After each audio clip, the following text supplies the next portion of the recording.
Here are the top stories for today, January 20, 2020. Malacanang defends moves to flood President Duterte's achievements, saying they were way better than those of his predecessors. The palace says President Duterte will not criticize the Catholic Church without basis. About 3 million devotees marched in honor of Santo Niño in Cebu. And PHIVOLCS sees no looming threat of eruption from Mount Apo.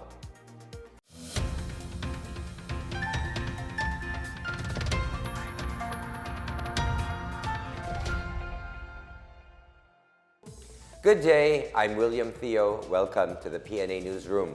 Malacanang on Sunday said the accomplishments of President Rodrigo Duterte's administration during his 3 years in office is far better than his predecessors.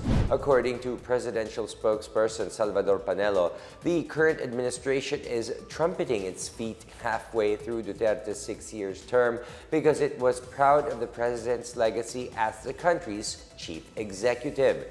Panelo's statement came after Senator Panfilo Lacson said it was too early to flaunt the Duterte administration's achievements.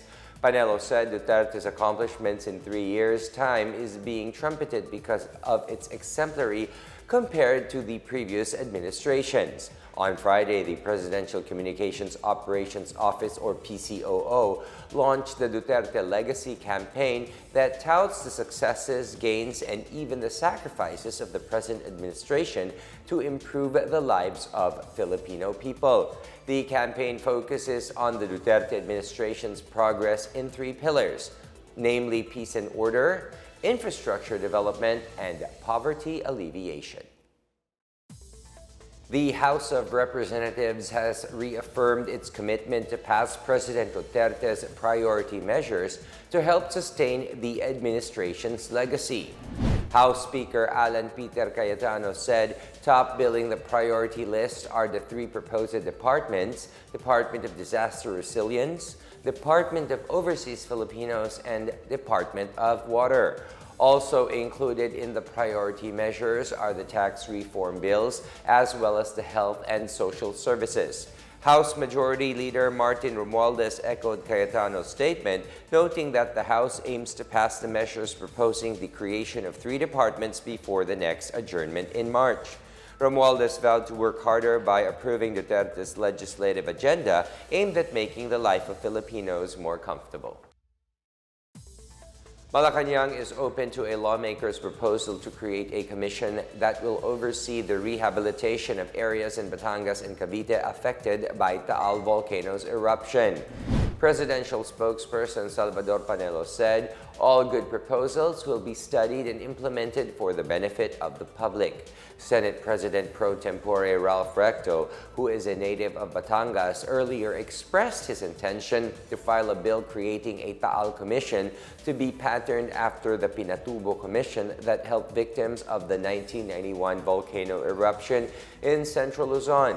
Panelo said it will be up to President Duterte to decide whether he will certify the soon-to-be-filed bill as urgent. Panelo also assured that the Office of the President is open to releasing more funds for those affected by Taal volcano's unrest. Donations continue to pour for the displaced evacuees in Taal, Batangas, and a labor group is calling for a 25% hazard pay for workers in Taal area. More on this from Janice Gabe. The Department of Education said affected personnel of schools within Taal Volcano's 14-kilometer danger zone will be accommodated in nearby schools. Citing Memorandum Order No. 3, Series of 2020, signed by Secretary Leonard Briones, all nearby public schools within Calabarzon region are directed to accommodate Taal-affected learners even with insufficient transfer credentials. About 1,600 classrooms in 141 nearby public schools are now accommodating more than 58,000 people. Meanwhile, the Trade Union Congress of the Philippines, or TUCP, is calling for the payment of hazard pay to an estimated 2,000 employees working in restaurants and hotel establishments in Tagaytay City.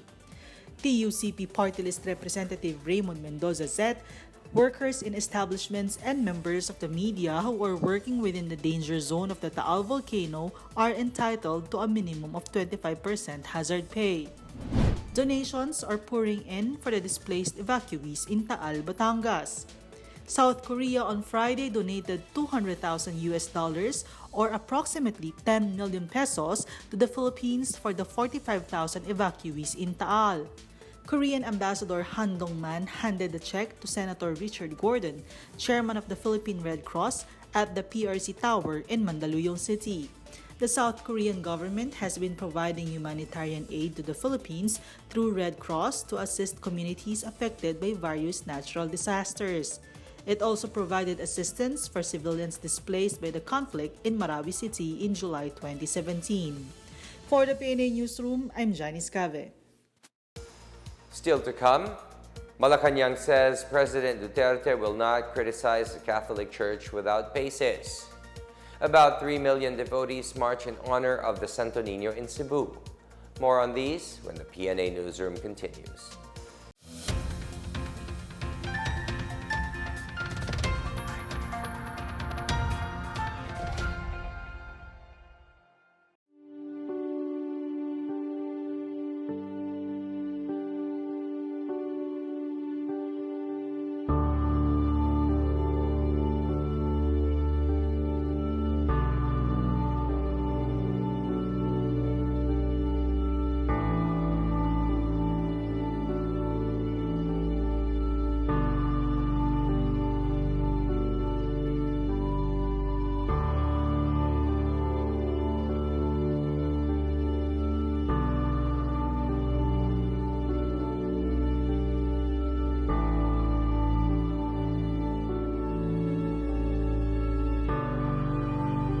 The first thing that you should do if there is a crisis of whatever, typhoon, it could be earthquake, it could be alam mo, ang dapat gawin mo is to get back to normalcy immediately.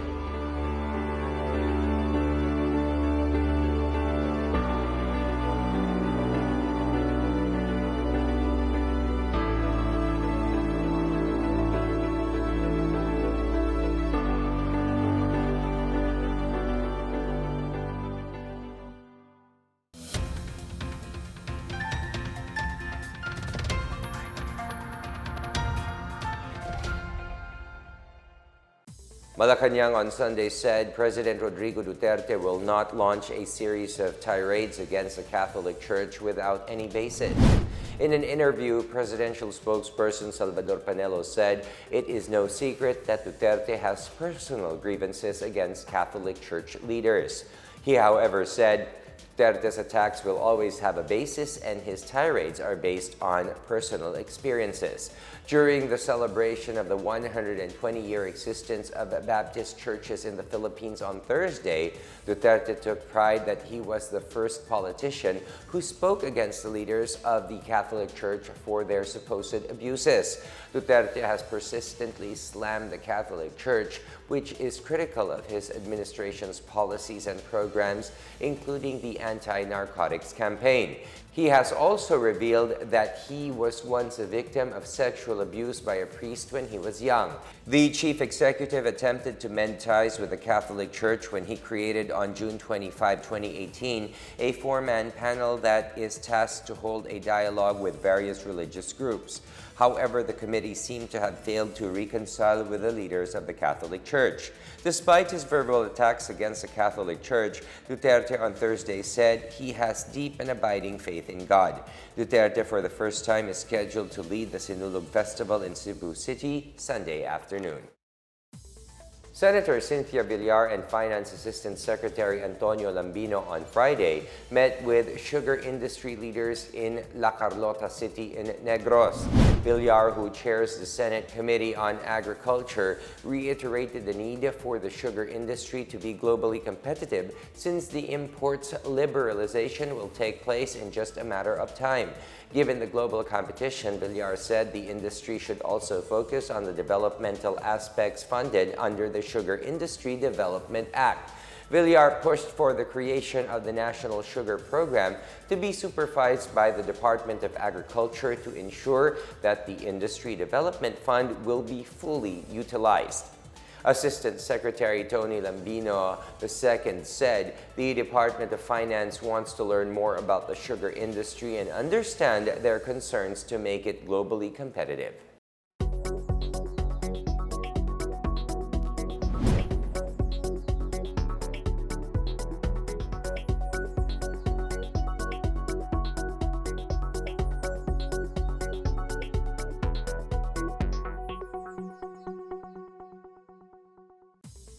About 3 million devotees on Saturday joined the solemn foot procession of the miraculous image of Santo Niño on the vesper of the 455th Fiesta Señor. The devotees indulged in a 6.5-kilometer walk along the stretches of major thoroughfares in Cebu. Colonel Engelbert Soriano, officer in charge of the Cebu City Police Office, said the solemn procession was generally peaceful and successfully conducted. Before the procession, the image of the Holy Child Jesus and Our Lady of Guadalupe were venerated by over 40,000 devotees who witnessed the Sinulog 2020 fluvial procession on Saturday dawn. Meanwhile, President Duterte joined locals and visitors in celebrating the 40th Sinulog Festival at the Cebu City Sports Center on Sunday. Duterte, who traces his roots from Danao City, expressed his delight in joining Cebuanos in celebrating the festival.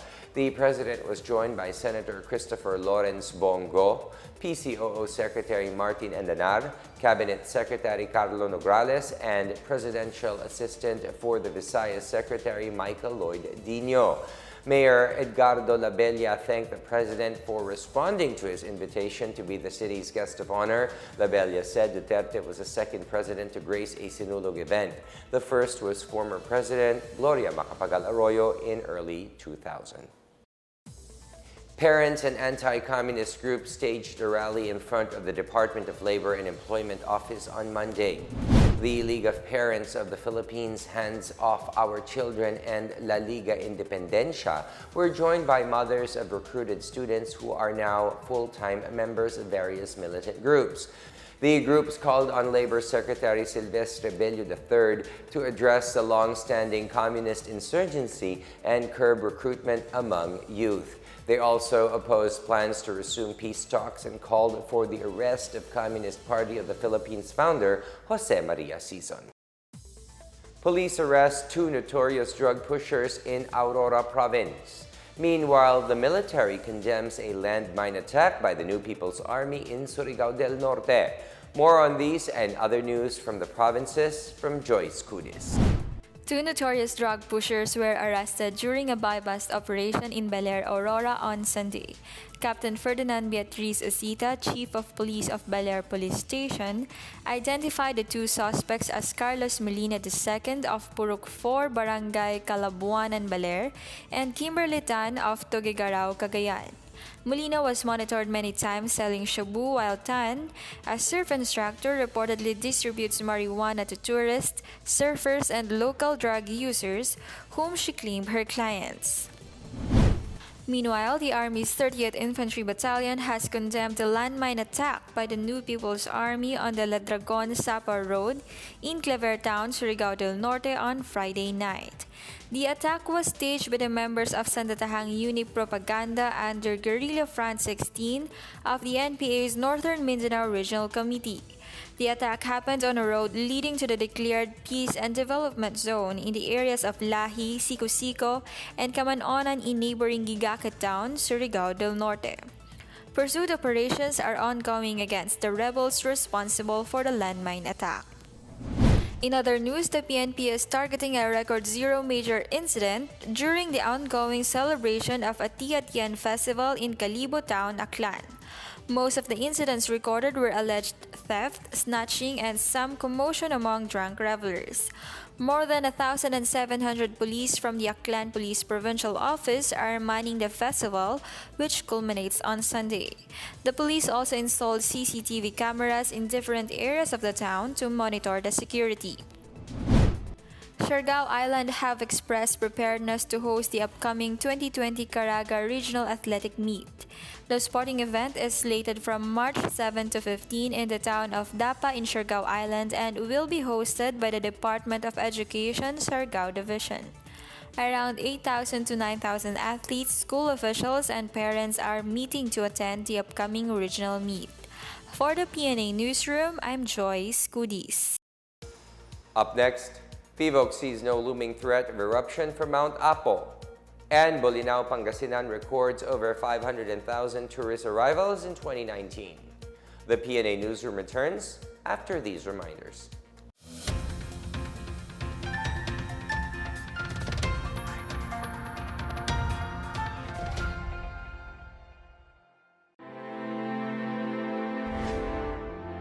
The Duterte administration is driven by radical change marked with multiple milestones in progress and development.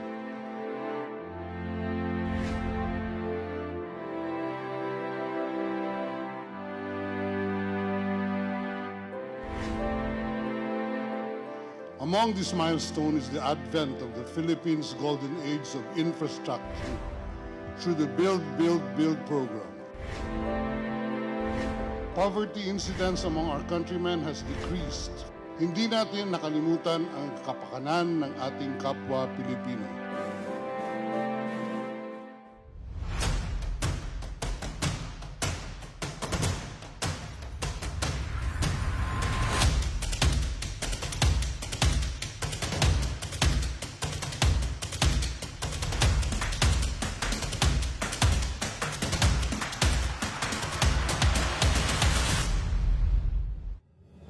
The Duterte Legacy Campaign began with the very first words of the President.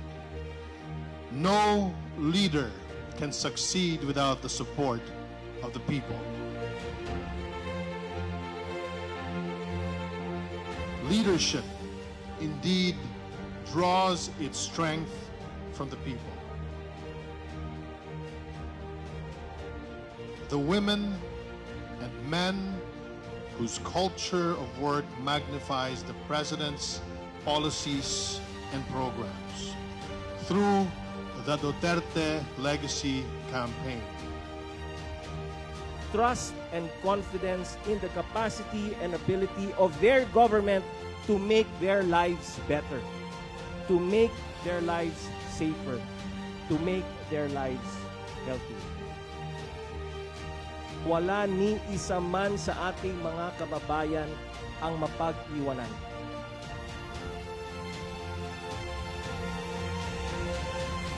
The President's vision requires a universe of work. He is the face, the voice, and the spirit of a nation that has been revived from lethargy and indifference.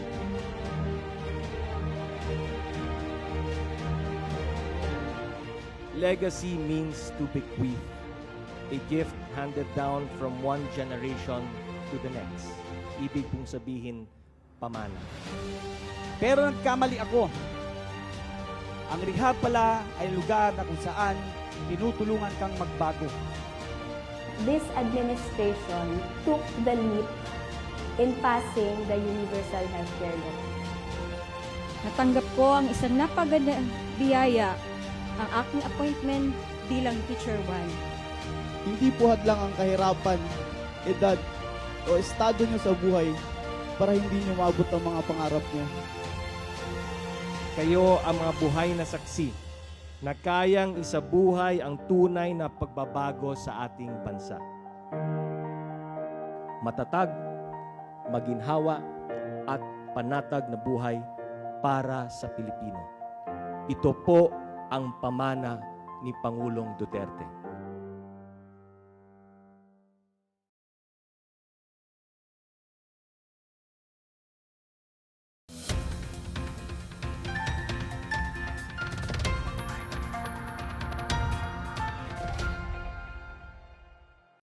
The Philippine Institute of Volcanology and Seismology, or PHIVOLCS, says no imminent signs of unrest that might lead to the eruption of Mount Apo in Davao City.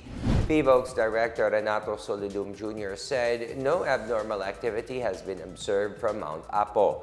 Mount Apo, an active stratovolcano in Mindanao, has no recorded eruption as of yet. Solidum, however, said they have yet to determine whether there is magma inside the volcano, as no further studies were conducted on it. Meanwhile, Solidum also clarified that the strong earthquakes that hit Mindanao in 2019 would not trigger Mount Apo's eruption. The PHIVOLCS chief noted that these strong earthquakes from October to December are tectonic quakes generated by active faults in the area and are not volcanic earthquakes brought by Mount Apo. The Department of Health launched in Tarlac on Thursday the implementation of the Universal Healthcare Act.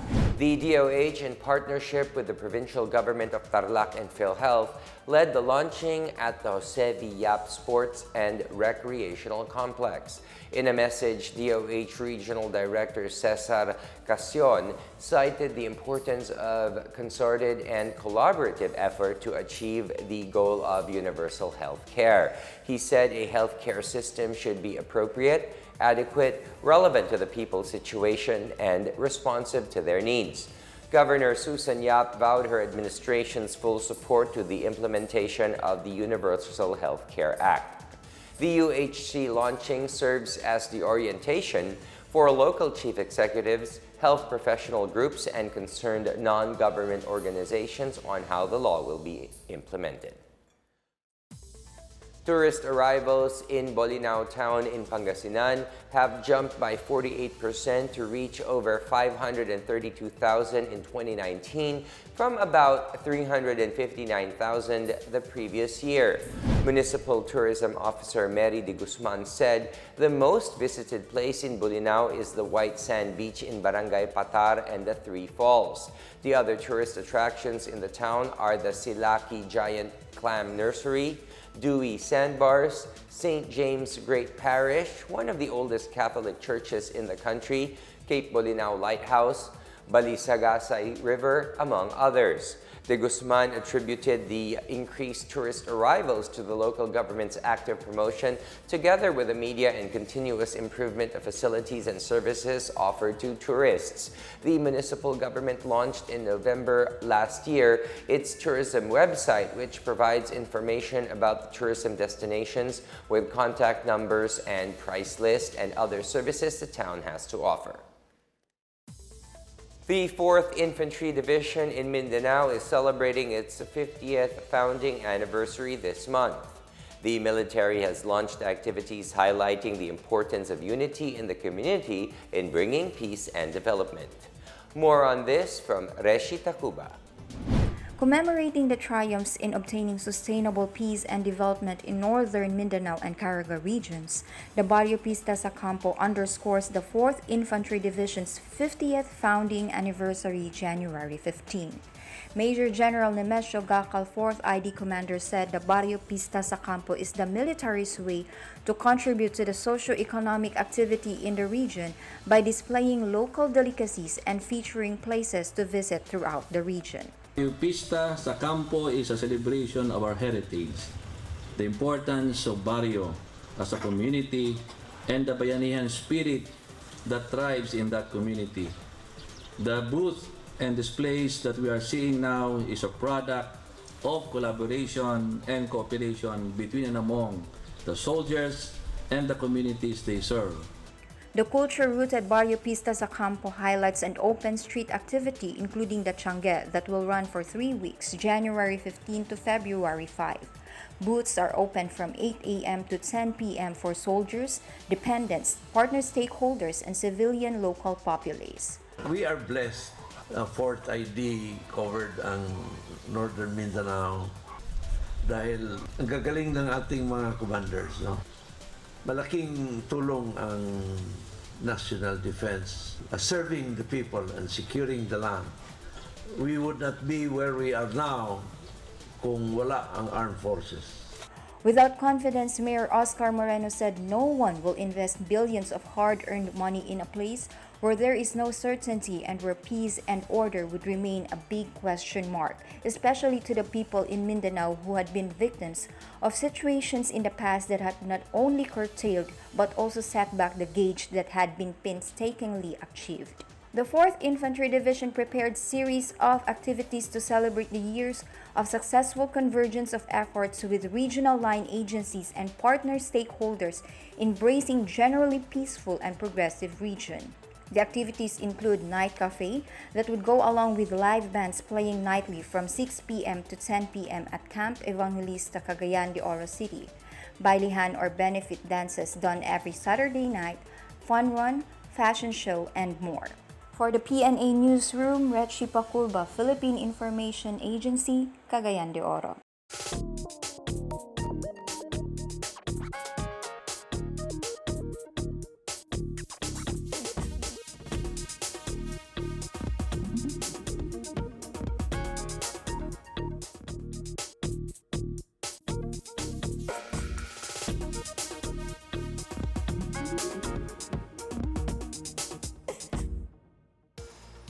Let's take another look at today's biggest stories.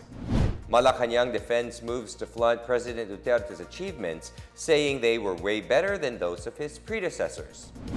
The palace says President Duterte will not criticize the Catholic Church without basis. About 3 million devotees marched in honor of Santo Niño in Cebu. And PHIVOLCS sees no looming threat of eruption from Mount Apo.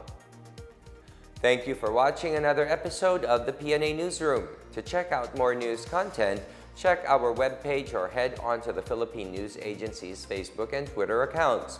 For more stories about the government and how it serves Filipinos, look for these hashtags in all of our social media platforms and websites. We are shown on the pages of the PCOO and its attached agencies. Also watch us on television on PTV4 and IBC 13. And that's your daily dose of the biggest stories that you need to know. From the PNA Newsroom, I am William Theo. Good day.